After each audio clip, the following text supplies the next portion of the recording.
Et chers amis de la presse d'abord, et chers invités et amis, et tous les parents amis qui sont présents ici à divers titres, je vous remercie d'avoir répondu à mon invitation aussi nombreux.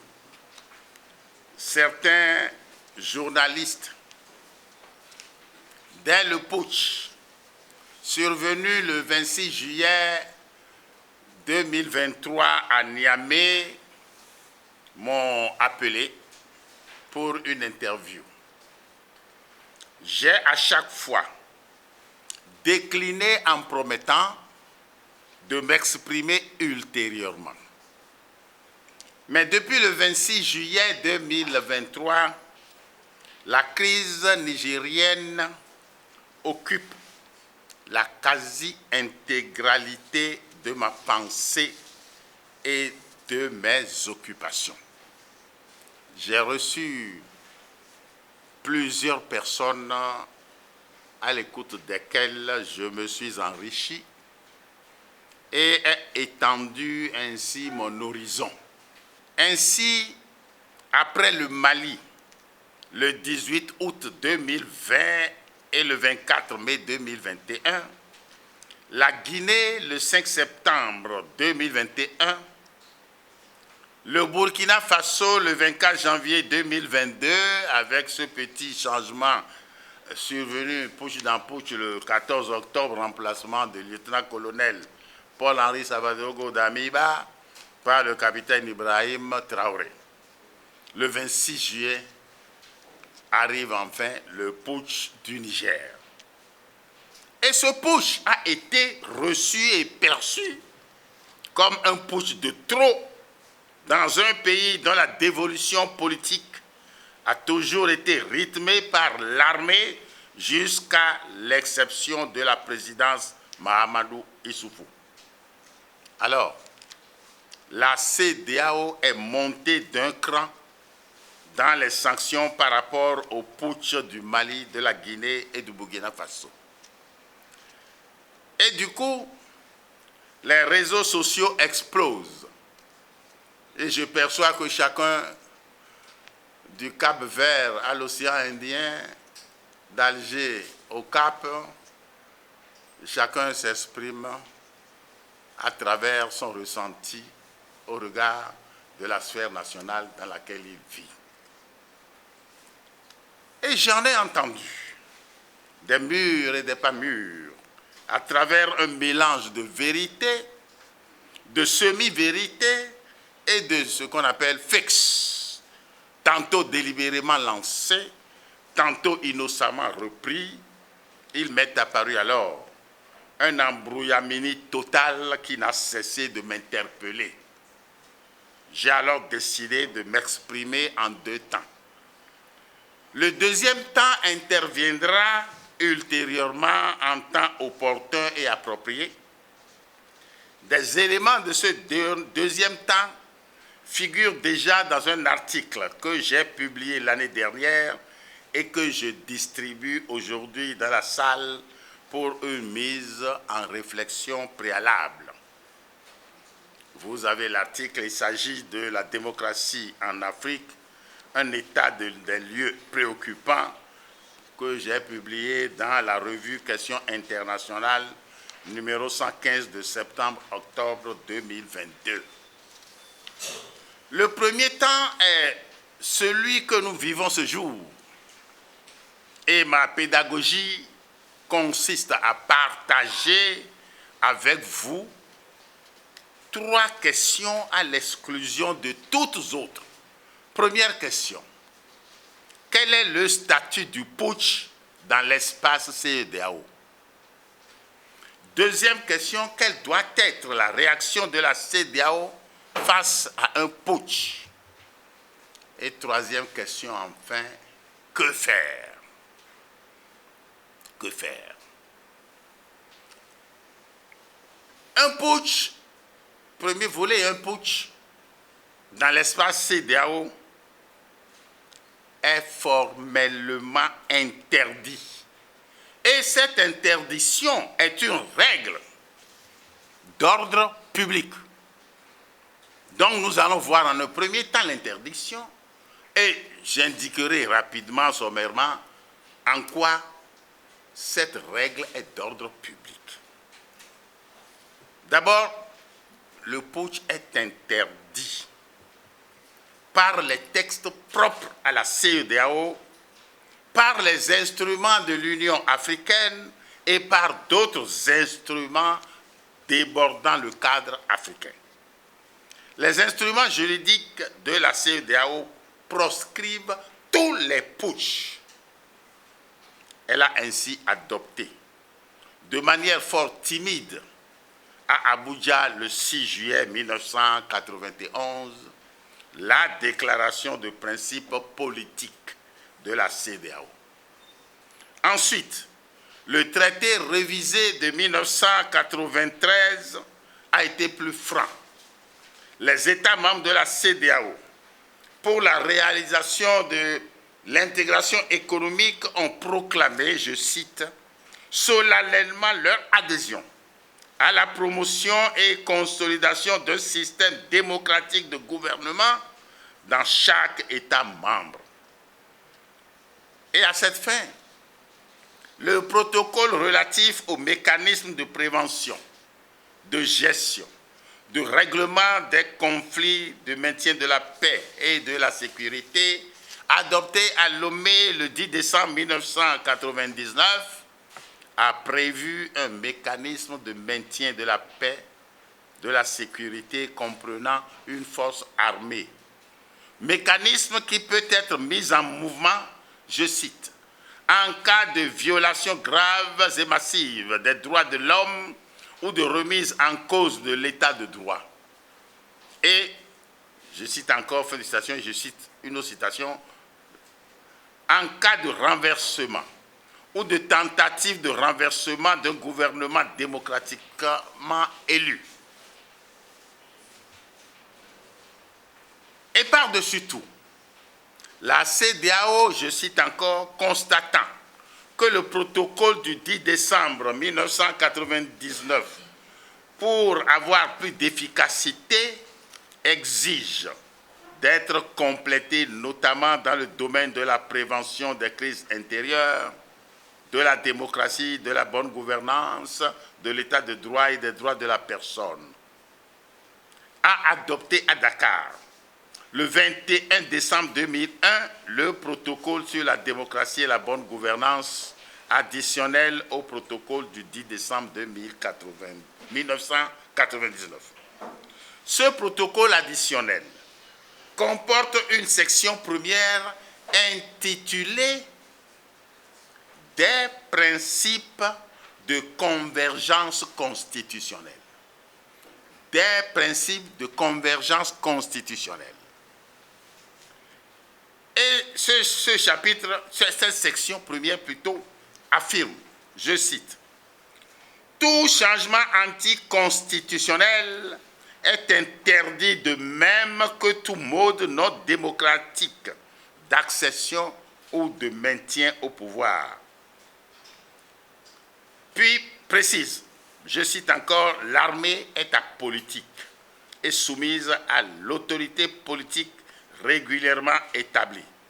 Tout militaire en activité ne peut prétendre à un mandat politique électif. » Fin de citation. Pour renforcer les prescriptions de l'article 1er précité, la section 4 de ce protocole additionnel, comportant les articles 19 à 24, porte comme titre, je cite, « Du rôle de l'armée et des forces de sécurité dans la démocratie ». Cette section, dans une clarté limpide, affirme notamment, je cite, « L'armée est républicaine et est au service de la nation. Sa mission est de défendre l'indépendance, l'intégrité du territoire de l'État et ses institutions démocratiques. Les forces de sécurité publique ont pour mission de veiller au respect de la loi, d'assurer le maintien de l'ordre, la protection des personnes et des biens. Il apparaît ainsi que le droit communautaire de la CEDEAO proscrit formellement tout putsch.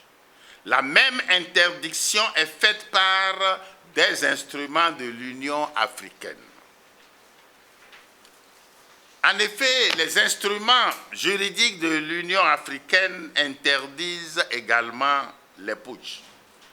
Pour ne pas allonger mon introduction à cette conférence de presse, je me contenterai juste d'énumérer tous les autres instruments d'interdiction de putsch et édictés par l'Union africaine.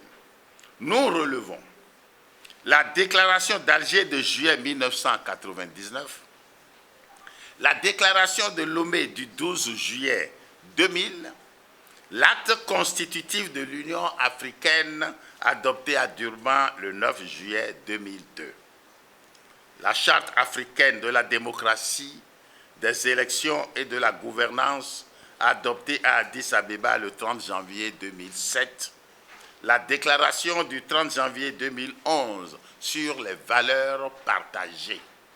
Et dans les valeurs partagées, la démocratie et l'interdiction de putsch y figurent. Je ferai de même de tous les instruments qui obligent les États membres de la CEDEAO et dont les faits débordent le continent africain.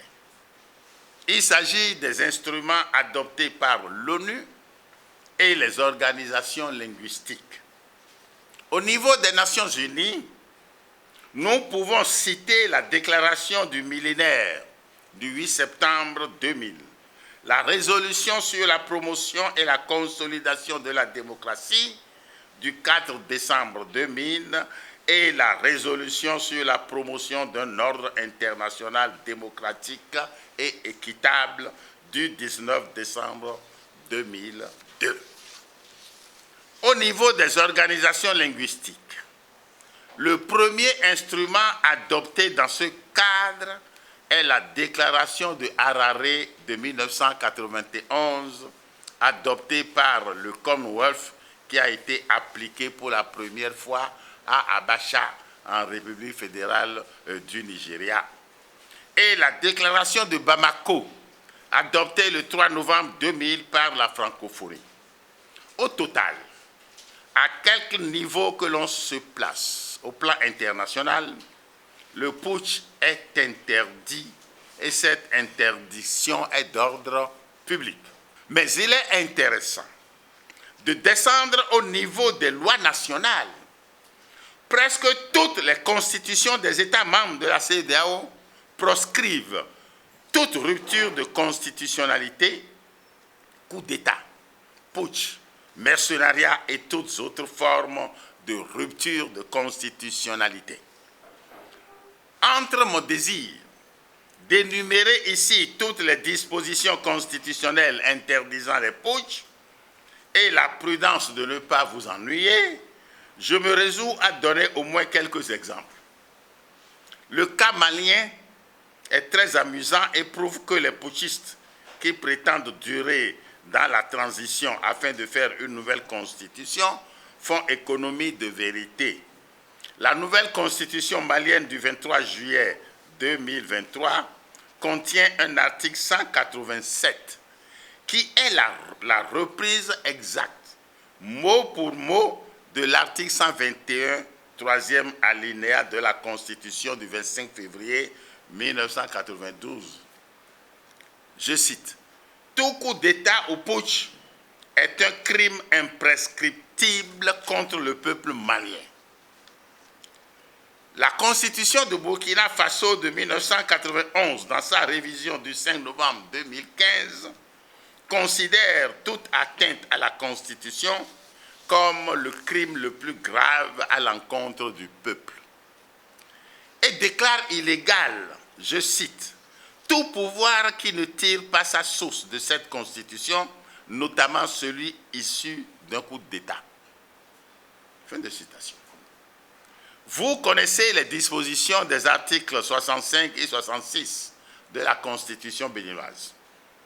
Par ailleurs, le droit pénal de chacun des États de la CEDEAO punit comme crime toute rupture de constitutionnalité, ce qui permet de dire que la règle d'interdiction de rupture de constitutionnalité est et demeure une règle d'ordre public. Dans ces conditions, et face à un putsch, que doit faire la CEDEAO? Quelle doit être la réaction de la CEDEAO? L'intoxication qui envahit tout en ce moment au sujet des putschs, et particulièrement autour du coup nigérien, nous amène à préciser au prime abord ce qu'est la CEDEAO avant d'examiner sa réaction face au putsch. La CEDEAO est une organisation internationale ou institution internationale dotée de la personnalité morale. Elle est, de la part de chacun de ses États membres, délégataire de souveraineté dans des domaines précis et dans l'espace intégrationnel qu'elle couvre. Il faut, pour le présent exposé, retenir 3 choses essentielles.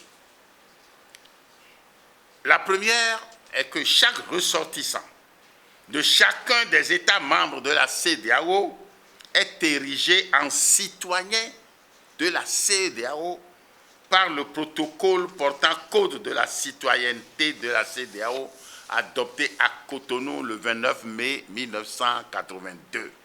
Chaque citoyen a donc ainsi des droits et des obligations.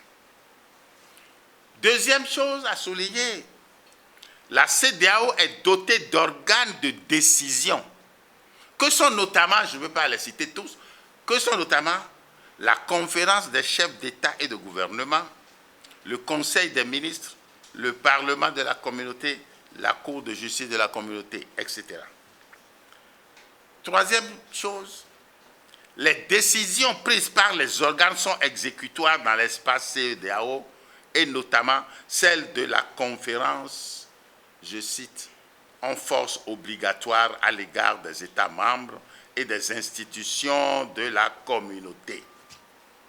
Ainsi, la mise en commun partielle des souverainetés des États membres au profit de la communauté a donné naissance à un espace comportant un territoire, une population et une gouvernance.